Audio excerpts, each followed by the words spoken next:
Bienvenue à vous, vous êtes au bon endroit pour faire le point sur l'actualité 100% Vendée de ce mercredi matin. C'est la matinale de TV Vendée et en ce dernier jour du mois d'août, nous sommes à la veille du premier jour de l'automne météorologique. Voilà pour la première bonne nouvelle de la journée. De quoi parlons-nous au cours des 30 prochaines minutes? Eh bien, nous parlons notamment du retour de la chronique ciné dans la matinale avec Olivier qui nous emmène au cinéma Agnès Varda à la Tranche-sur-Mer pour un film qui s'appelle Les Volets Verts. C'est un très beau film d'ailleurs, vous allez voir, avec Gérard Depardieu, Fanny Ardant ou encore Benoît Poelvoorde. En fil rouge également ce matin, nous parlons de la rentrée des classes évidemment dans le journal, mais également dans le Plus Info avec les dernières informations de l'académie et du département pour les enfants de la maternelle au collège-lycée. Enfin, le jeu de la matinale en fin de partie cette semaine, vous tentez de gagner une balade en canoë pour découvrir le Marais breton au départ de Sallertaine. On va commencer avec un petit point météo tout d'abord. C'est un temps qui se gâte, qui n'est pas forcément bien plus respirable qu'en début de semaine. Regardez cette carte. Nous avons depuis ce matin quelques entrées maritimes sur le littoral qui rendent le temps légèrement brumeux, surtout dans le centre de ce littoral. Ailleurs, le ciel est plutôt dégagé et cette douceur qui marque le territoire. Cet après-midi, eh bien, comme le mercure grimpe encore et se remet à dépasser les 30 degrés, notamment dans les terres, eh bien, des orages sont annoncés en deuxième partie d'après-midi pour un bon tiers est du territoire. Soyez donc très prudents. On va regarder tout de même les marées du jour en Vendée, puisqu'il y a toujours l'occasion d'aller se baigner en ce mercredi avec une pleine mer qui était ce matin à 7h30. La mer est en train de baisser. À présent, elle sera à son point le plus bas en tout début d'après-midi. Et prochaine marée haute, 19h50, coefficient qui baisse à partir d'aujourd'hui, 85. 83. Profitons de ce mercredi également pour aller au marché. Si vous voulez aller à la rencontre de nos producteurs locaux, les rendez-vous du mercredi s'affichent à l'écran. Vous pouvez prendre la direction de Palluau, de Comquier, d'Angles ou encore de Chambéry pour faire le plein. Côté éphéméride, c'est la Saint-Aristide aujourd'hui. On en profite également pour souhaiter une bonne fête aux Haydn. Le soleil s'est levé ce matin à 7h24 et surtout, il se couchera ce soir à 20h46. On passe au journal.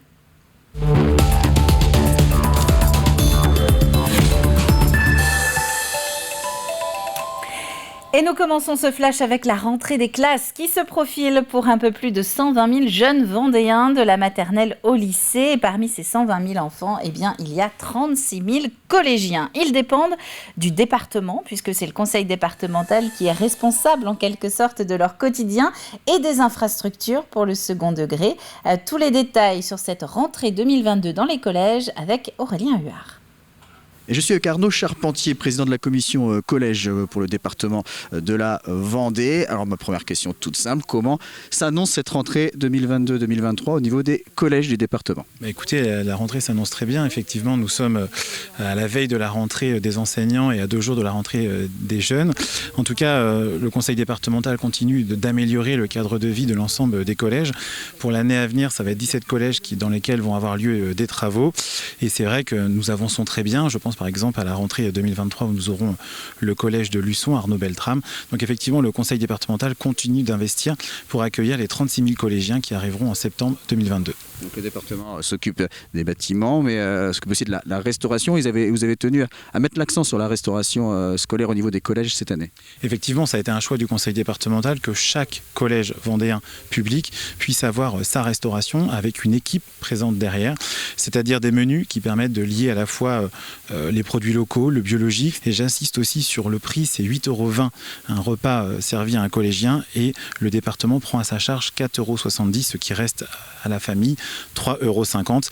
C'est un choix que nous avons fait et on sait qu'en tant qu'enseignant aussi, un enfant qui a bien mangé un repas le midi, c'est un enfant qui va apprendre et qui va être disponible pour les apprentissages l'après-midi. Alors vous avez évoqué brièvement les travaux réalisés dans les différents collèges. Il y a actuellement un plan d'investissement de plus de 160 millions d'euros qui va jusqu'en 2026. On arrive à la fin de la première phase de ce plan d'investissement avec beaucoup de construction de collèges, rénovation, agrandissement. Il y a un petit bémol dans ce plan-là, c'est le futur collège de Talmont-Saint-Hilaire qui doit se construire juste derrière nous. L'ouverture était prévue en septembre 2024, elle sera finalement décalée d'1 an. Nous avons lancé les appels d'offres en temps et en heure et c'est vrai que plusieurs lots sont restés infructueux, ce qui fait qu'à l'heure d'aujourd'hui, nous allons relancer ces différents appels d'offres, ce qui fait que nous allons avoir quelques mois de décalage, et sachant que nous savons qu'il faut 2 ans pour construire un collège, ce qui fait que la fin des travaux arriverait aux alentours d'octobre à novembre 2024, ce qui fait que nous ne prenons pas la responsabilité de jouer sur ces 2 mois et la rentrée dans le collège de Talmont-Saint-Hilaire est donc reportée en septembre 2025, ce qui permet d'être clair, précis et de nous laisser le temps de pouvoir faire ces appels d'offres et de pouvoir finir le collège en temps et en heure et accueillir l'ensemble des familles en septembre 2025. Merci beaucoup Arnaud Charpentier et on rappelle donc qu'en cette fin de semaine, ce sont près de 36 000 collégiens qui vont faire leur rentrée en Vendée. Et ces 36 000 collégiens ne seront donc pas les seuls puisque les communes se préparent, elles, à plutôt accueillir les enfants du premier degré. Ce sont ces communes qui prennent en charge le fonctionnement des écoles maternelles et des écoles élémentaires. À La Roche-sur-Yon, par exemple, les 15 écoles sont prêtes à accueillir les 3055 élèves inscrits, un effectif en très légère baisse de 2 points par rapport à la rentrée dernière. Parmi les nouveautés, les conditions de travail des agents ont été revues pour améliorer l'attractivité des différents métiers. Écoutez. Il y a une nouveauté, c'est que pour l'ensemble, ils vont avoir une journée continue et non pas une journée à trous. Ce qui fait que pour eux, c'est une journée plus intéressante, avec plus d'investissement. Les temps ont été augmentés, ce qui leur permet d'avoir une rémunération un peu plus forte. Et pour eux, de ne plus avoir de coûts de transport ou des moments où ils ne faisaient rien et attendre de la reprise. Je pense qu'au niveau de l'ensemble des salariés, ça a été un satisfecit de la mise en place de ce temps continu. Et à noter que côté nouveauté pour les enfants, cette fois-ci de La Roche-sur-Yon, eh bien le passeport du civisme va être mis en place cette année pour les CM1, CM2 volontaires. Créé en 2017 par Talmont-Saint-Hilaire, il propose d'obtenir maintenant un petit peu partout en France un diplôme attestant de la bonne connaissance de la vie citoyenne des futurs collégiens. En bref, à présent, l'eau du robinet de Noirmoutier qui a retrouvé ses normes de qualité. Pour rappel, il y a quelques jours, sur les 4 communes de l'île, le seuil du taux de THM avait été dépassé. Les nouvelles analyses effectuées par l'ARS font état d'un taux respectant à nouveau la limite autorisée, mais dans l'attente de nouveaux résultats pour confirmer ceci, eh bien, les autorités recommandent toutefois de continuer à suivre sa recommandation, à savoir laisser reposer l'eau dans une carafe ouverte pendant 24 heures et ce à température ambiante. Une consigne qui ne s'applique pas aux autres utilisations comme la cuisine ou la douche. Noirmoutier toujours, avec un chiffre à présent, 86. C'est le tonnage de déchets récupérés cet été aux abords des plages. Résultat d'une opération lancée à l'initiative de Lille, à l'appel de Citeo. 40 corbeilles multiflux et 40 abris-bacs pour le verre ont ainsi été installés sur les entrées de 37 plages et 3 cœurs de village. Baptisé Vacances j'oublie tout, sauf trier mes déchets, l'expérimentation est allée au-delà des espérances. On gère à la fois l'espace urbain, l'espace de la ville et également tout cet espace justement où vous avez une consommation nomade qui est importante, que sont les plages, donc tous les lieux touristiques. Et si l'on regarde à l'échelle de la Vendée, à partir du moment où vous avez mis en place toute l'extension des consignes de tri, les étapes suivantes justement pour aller chercher justement cette consommation supplémentaire, ce sont les lieux touristiques, ce sont les lieux des plages qu'il convient d'investir. Et donc sur cette année 2021-2022, un certain nombre de mobiliers de tri ont été installés ici sur les 2 Noirmoutier, qui va permettre de capitaliser des expériences. Et cette expérience-là va pouvoir servir également aux autres territoires. Je vous propose de lever à présent le voile sur la programmation du Vendespace. Pour sa 10e année, le complexe sportif et culturel installé à Mouilleron-le-Captif mise sur la nature, sur les concerts, mais aussi sur ses traditionnels rendez-vous sportifs comme l'Open de Vendée début octobre ou encore le championnat d'Europe de twirling bâton en juillet prochain. Ce sont d'abord les comédies musicales avec des sujets que certaines générations ont connus sur les mystérieuses cités d'or, Tom Sawyer et puis un grand spectacle sur la nature avec Naturia. Et puis c'est également un ciné-concert, Hans Zimmer avec Gladiator, avec un orchestre symphonique et puis bien sûr des visuels, des illustrations du film de Ridley Scott. Et puis enfin, en fin d'année 2022, Mélodie Gardot, qui après une série de concerts à l'Olympia, viendra au Vendespace au mois de décembre. Et la programmation complète, tant sportive que culturelle, est à retrouver sur vendespace.vendée.fr. Suite et fin de la tournée des quartiers pour la troupe Pataquès. C'est du théâtre en plein air cette fois-ci. Jusqu'au 4 septembre, les comédiens déambulent de quartier en quartier à La Roche-sur-Yon. Des représentations gratuites pour faire découvrir le théâtre autrement.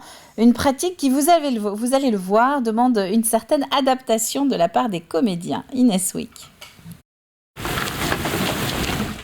Il est 14h, il fait chaud, la troupe se réunit pour monter le décor et faire les derniers réglages. Et oui, parce que Pataquès amène le théâtre dans les quartiers pour abattre les préjugés. On retrouve tous les codes du théâtre sans les murs, sans lumière. Parce que ce qui nous intéresse, nous, c'est de pouvoir avoir un vrai contact avec les gens. C'est-à-dire que quand les comédiens jouent, ils voient les spectateurs, on partage la même expérience, en fait. Il n'y a pas de barrière, en fait. C'est vraiment accessible à tout le monde. Et c'est ça, je pense que notre créneau, c'est ça. Montrer que c'est accessible à tout le monde. Pour tous, toutes, quelles que soient les conditions financières, quelles que soient les conditions sociales. Voilà. C'est un moment qu'on doit partager tous ensemble. Au sein de la troupe, tout le monde partage la même vision du théâtre. Jouons et puis après retrouvons-nous autour d'un verre, discutons, échangeons, parce que c'est rare maintenant de rencontrer le public.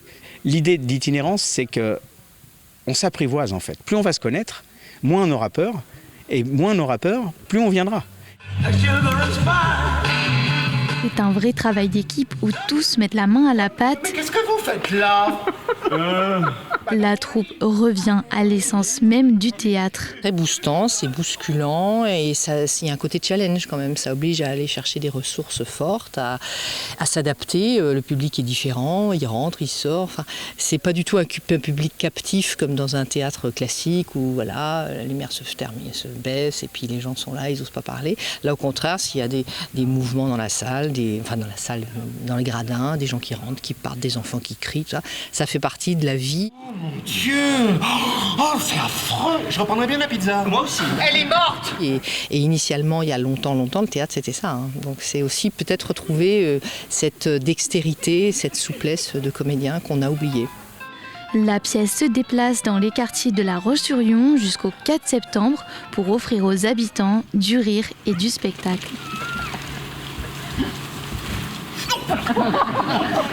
Et la tournée se termine donc dimanche. Avant de passer à la météo, des images à présent de cette commémoration. C'était hier à Dompierre-sur-Yon. Elle s'est passée à quelques kilomètres du centre-bourg, dans la forêt. Un bois des Gats qui a été le théâtre il y a 78 ans d'un épisode marquant pour la population locale, alors en pleine Seconde Guerre mondiale. Dans les nuits des 26 août et 10 septembre 1944, 2 parachutages d'armes furent organisés. Près de 50 tonnes de matériel qui en font les parachutages les plus importants de Vendée et surtout les seuls qui n'ont pas été interceptés par les Allemands. Ces armes ont permis ensuite aux forces françaises de l'intérieur d'être armées pour participer à la libération notamment de La Roche-sur-Yon et des Sables-d'Olonne. Ce sont l'histoire de 373 maquisards qui ont entre 16 et 20 ans à l'époque, qui sont des jeunes qui ne connaissent pas, qui ne savent pas à quoi s'attendre. Ce sont des jeunes hommes et femmes qui n'ont jamais manié les armes et qui vont se retrouver ici à être entraînés pour pouvoir se battre contre l'Allemagne nazie. R comme La Roche-sur-Yon, 1 parce que le plus grand de Vendée. C'est l'histoire des agriculteurs et des artisans et des commerçants qui vont, pour les agriculteurs, participer avec leurs charrettes et leurs bœufs à mettre en place les armes et les cylindres pour les évacuer rapidement et ne pour pas être pris par les Allemands. Et puis à la fois l'histoire des commerçants et des artisans locaux qui vont constituer un réseau pour pouvoir alimenter les maquisards qui sont ici. Et voilà donc pour l'actualité du jour. On va terminer avec les prévisions météo détaillées de ce mercredi matin avec un ciel, vous allez le voir, qui risque de s'obscurcir au fil de la journée, surtout dans les terres. Mais d'ici là, eh bien, nous avons une matinée plutôt claire dans l'est de la Vendée, des brumes sur le littoral, donc sur la côte, et puis des températures relativement douces pour tout le monde. Regardez, 17 qu'on soit aux Herbiers, à Fontenay ou même aux Sables-d'Olonne d'ailleurs, et jusqu'à jusqu'à 19 sur l'île Dieu. Pour les détails de l'après-midi, Fanny Poirier vous en dira un petit peu plus dans son prochain bulletin météo. C'est la fin de ce flash, il est donc temps de retrouver maintenant nos chroniques du jour. Je vous le disais tout à l'heure, on va parler cinéma avec le retour de notre chronique ciné. Nous verrons également que Conseil de famille va s'intéresser à la parentalité aujourd'hui.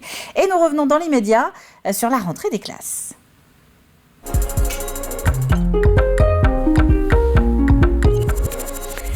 Et oui, la rentrée des classes avec notre Plus Info du jour. Alix Solano, c'était à Nantes en début de semaine avec quelques responsables de l'académie, dont la nouvelle rectrice, et ce pour faire le point sur cette rentrée 2022. Un rendez-vous traditionnel dont elle vous a préparé un petit résumé. Regardez.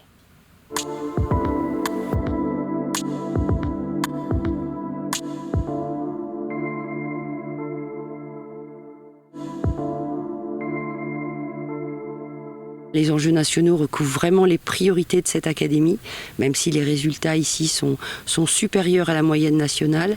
Cette attention accordée à tous ceux qui peuvent être justement écartés de ces schémas de réussite, c'est vraiment quelque chose qui est très important. Alors il se trouve qu'il y a aussi, c'est ce qui ressort toujours, les questions de recrutement des enseignants, de pouvoir mettre des professeurs devant chaque classe, devant chaque élève. Nous sommes plutôt satisfaits, rassurés pour l'instant dans cette académie, même si l'on connaît les fragilités qui sont les nôtres dans certaines disciplines. Il faut savoir que nous avons de fait sur tout le long de l'année un potentiel d'enseignants contractuels à qui nous faisons appel tous les ans en fait, qui sont recrutés de toute l'année. Et donc ce sont pour la grande majorité, ce sont des gens qu'on connaît puisqu'ils sont déjà employés par nous, formés puisqu'on les a accompagnés. Et donc il est abusif de dire qu'ils ne sont pas formés puisqu'en fait encore une fois c'est du potentiel est très riche et parfois ils ont des compétences de très haut niveau. Donc la problématique de la formation, elle est à prendre avec précaution, notamment pour les nouveaux contractuels, ceux qu'on commence à employer. Et là, on a mis en place en fait tout un dispositif d'accompagnement et de formation, effectivement, avant la rentrée pour qu'ils soient prêts. Et on va les accompagner tout le long de leur contrat. Et donc, il n'y a rien de nouveau. C'est ce que je vous ai expliqué tout à l'heure. Nous sommes dans une année normale. C'est parce que nous avons une alerte sur le fait que les 2 années que l'on vient de passer ont eu des impacts négatifs dans l'ensemble de la société, notamment auprès des jeunes. Donc il y a une dimension très importante qui est l'école promotrice de santé, où l'on va travailler sur justement cette appropriation par les jeunes eux-mêmes de leurs enjeux de santé, de bien-être, de développement, avec évidemment tous les aspects négatifs que l'on connaît, c'est-à-dire la prévention des addictions, etc. Mais ça va bien au-delà. Et ça veut dire que les infirmiers, les infirmières qui sont dans nos établissements et qui sont toujours vigilants vont avoir une alerte un peu particulière sur l'état psychique, l'état mental d'une partie de nos jeunes qui demandent à être très accompagnés, très suivis, quitte à ce qu'il y ait par la suite des formes de suivi à l'extérieur de l'établissement.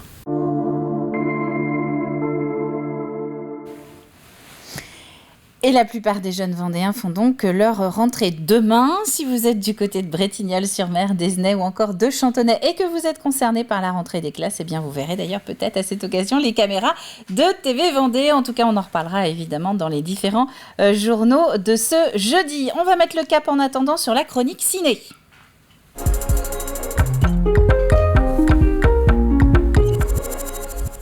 Alors, pas beaucoup de changements pour l'instant dans notre chronique ciné de la matinale. Toujours l'envie de donner un coup de projecteur sur un film qui est projeté dans une des multiples salles de Vendée. Quelques projets sont dans les cartons pour les prochaines semaines, mais on n'en dit pas plus, on aura le temps d'en reparler. D'ici là, donc Olivier, il a décidé de donner un coup de projecteur sur le film de Jean Becker, un film qui s'appelle Les Volets Verts et que vous allez notamment pouvoir retrouver ce soir à la Tranche-sur-Mer au cinéma Agnès Varda.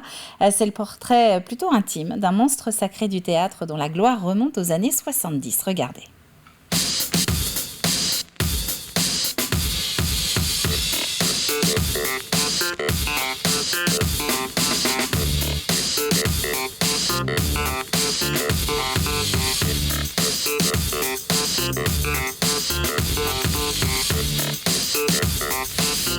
Vous avez 65 ans, Mogin.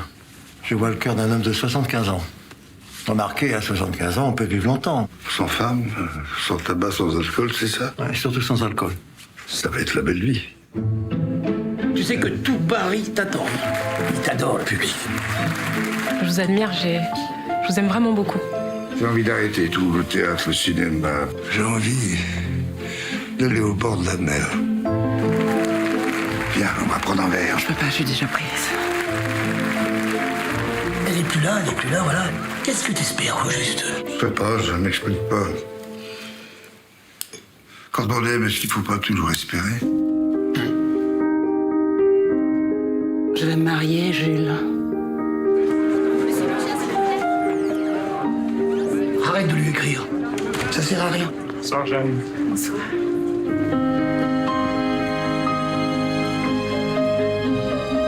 Tu t'es acheté des nouvelles chaussures? Oui. Comment tu le sais? Je sais tout de toi.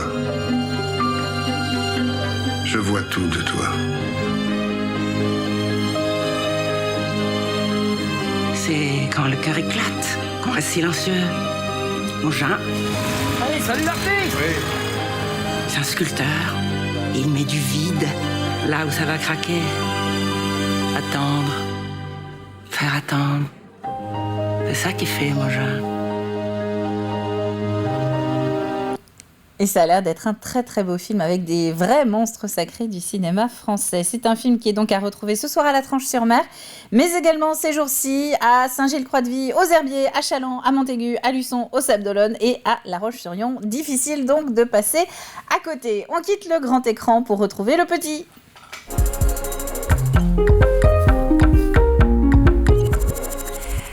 Avec un conseil de famille qui s'intéresse en cette fin de grandes vacances au soutien à la parentalité. Régis Bossard reçoit Carole Meneual, elle travaille à la CAF, et ce pour essayer de comprendre un petit peu en quoi consiste cet accompagnement à la parentalité. Regarde un extrait. Alors, qu'est-ce qu'englobe ce terme? Voilà, parce qu'on voulait vraiment faire un zoom là-dessus, effectivement. Tout à fait. Donc, le soutien à la parentalité, c'est quoi? Eh bien, c'est simple entre guillemets, c'est-à-dire ça consiste à accompagner les parents, donc les parents dans leur rôle, pour répondre aussi à leurs préoccupations, à leurs questionnements, à leurs doutes aussi. Quand on parle de parents, on parle de futurs parents, mais aussi parents d'ados, donc ça traverse tous les parents, hein, bien évidemment. Et puis répondre à leurs doutes et préoccupations. Pourquoi? Parce que être parent aujourd'hui, eh bien, c'est normal de se poser des questions, d'avoir des doutes, de se préoccuper évidemment de la vie quotidienne notamment. Et c'est en cela que la CAF intervient. Et ce qu'on dit souvent d'ailleurs quand on avait préparé l'émission, on ne naît pas parent, mais on le devient. Alors concrètement, comment ça se matérialise pour les familles, ce soutien à la parentalité? Qu'est-ce que vous avez mis en place concrètement? Eh bien, encore une fois, donc, le soutien à la parentalité, donc on verse les prestations liées au soutien à la parentalité. Donc là, ça recouvre à peu près 110 millions sur une année. Et puis, on développe en soutien et en partenariat aussi avec les collectivités locales. Et puis les associations départementales locales, alors notamment avec ce qu'on appelle dans notre jargon les conventions territoriales globales, donc ce qui est des feuilles de route opérationnelles, et qui ont une visée première, c'est de mettre en place et développer des services en direction des familles. Donc, que sont ces services? Voilà. Et donc, un premier service qui est un enjeu fort pour les CAF en termes de développement, c'est les lieux d'accueil parents-enfants. Donc, il en existe aujourd'hui 11 en Vendée. Et c'est un épisode de Conseil de famille à retrouver en intégralité juste après la matinale et tout au fil de la journée sur TV Vendée. Il est temps de retrouver maintenant notre troisième indice de la semaine pour le jeu de la matinale.